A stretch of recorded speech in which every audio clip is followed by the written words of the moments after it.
మంచివాడు మార్పు కోసం మాట్లాడతాడు, అసూయతో ఉన్నవాడు చులకనగా మాట్లాడతాడు. కానీ జ్ఞానం కలవాడు మౌనంగా ఆలోచించి మాట్లాడతాడు. నిజానికి మాట మనిషిని మారుస్తుంది, మౌనం మన మనసుని మారుస్తుంది.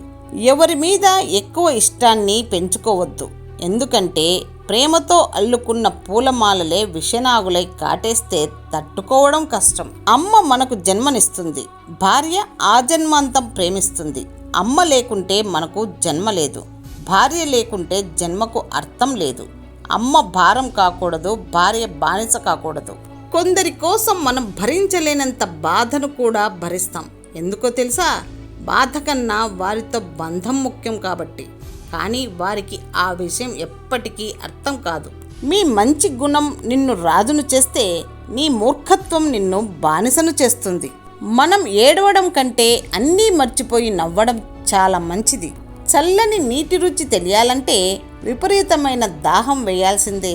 గెలుపు గొప్పతనం తెలియాలంటే ఓటముల దెబ్బలు తగలాల్సిందే. సుఖం అనే అనుభవం తెలియాలంటే కష్టాలను భరించాల్సిందే. డబ్బుతో మీరు ఆనందాన్ని కొనలేకపోవచ్చు, కానీ డబ్బు లేకపోవడం వల్ల ఖచ్చితంగా కష్టాల పాలవుతారు. సైనికుడు ఎప్పుడూ యుద్ధభూమి నుండి పారిపోడు, యుద్ధం చేస్తూనే వీరమరణం పొందుతాడు. అలాగే మీ జీవితాల్లోని సమస్యలు చూసి పారిపోకుండా వాటి పరిష్కారానికే పోరాడండి. జరిగిన దాని గురించి ఎప్పుడూ చింతించకు, ఎందుకంటే మనకు జరిగే మంచి మనకు ఆనందాన్ని ఇస్తే, జరిగిన చెడు అనుభవాన్ని ఇస్తుంది. మన మీద మనకుండే నమ్మకం శత్రువును భయపెడుతుంది, మన మీద మనకుండే అపనమ్మకం శత్రు బలాన్ని పెంచుతుంది. పోగాలము దాపురించినప్పుడు మనకి అక్కర్లేని దాని మీదనే మనసు పడుతుంది. గొప్పతనం అనేది సొంత డబ్బా కొట్టుకుంటే రాదు, నీవు చేసే పని నడుచుకునే పద్ధతి వల్ల దానంతట అదే వస్తుంది. ప్రతి కథకి ఒక ముగింపు ఉంటుంది, ప్రతి కథలో ఎన్నో అధ్యాయాలు ఉంటాయి. ఒక్కో అధ్యాయం ఒక్కో అద్భుతం. ఆనందానికి ఆత్రం ఎక్కువ, కొద్దిసేపు మాత్రమే ఉంటుంది. బాధకి బద్ధకం ఎక్కువ, వెళ్ళదు. ఇష్టాలకు సర్దుకుపోవచ్చు ఏమో, కానీ కష్టాలకు సర్దుకుపోతే మాత్రం విజయం సాధించలేము. జీవితంలో సంతోషంగా ఉండాలంటే గెలుపు ఓటములను వదిలి అహాన్ని అసూయను ప్రక్కన పెట్టు. అందరితో మనస్ఫూర్తిగా నవ్వుతూ నవ్విస్తూ జీవించు. ఒక్కటి మాత్రం గుర్తుంచుకో, గెలవాల్సింది మనిషిని కాదు, మనసుని. జీవితం రంగుల రత్నం లాంటిది. ఒకసారి ఒక కుర్చీపై ఉంటే మరోసారి మరో కుర్చీపై ఉంటుంది. స్థానం ఏదైనా సర్దుకుపోతేనే జీవిత చక్రం సాఫీగా సాగుతుంది. అందమైన జీవితం వెతికితే దొరకదు, మనం నిర్మిస్తే తయారవుతుంది. ఎలాంటి బంధమైనా సరే ఎంతవరకు ఉండాలో అంతవరకే ఉండాలి.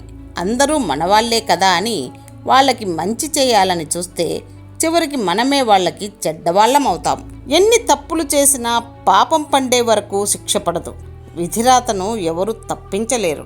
డబ్బు మీద ఆశ పెరిగే కొద్దీ ఆరోగ్యం, బంధాలు, ప్రేమ, స్నేహం, ఆప్యాయతలు అన్నీ దూరమవుతాయి. 2 చెవులు ఒకే శబ్దాన్ని వింటాయి, 2 కళ్ళు ఒకే దృశ్యాన్ని చూస్తాయి, 2 నాసికలు ఒకే వాసన పీలుస్తాయి. కానీ అదేంటో గాని ఉండే ఒక్క నాలుక మాత్రం 2 రకాలుగా మాట్లాడుతుంది. ఎప్పుడైనా కానీ ఒక కొడుకు తల్లి మాట వింటే జీవితంలో ఉపయోగపడతాడు. అదే తల్లి మాట వినకుండా తన ఇష్టంగా ప్రవర్తిస్తే చాలా ఇబ్బంది పడతాడు.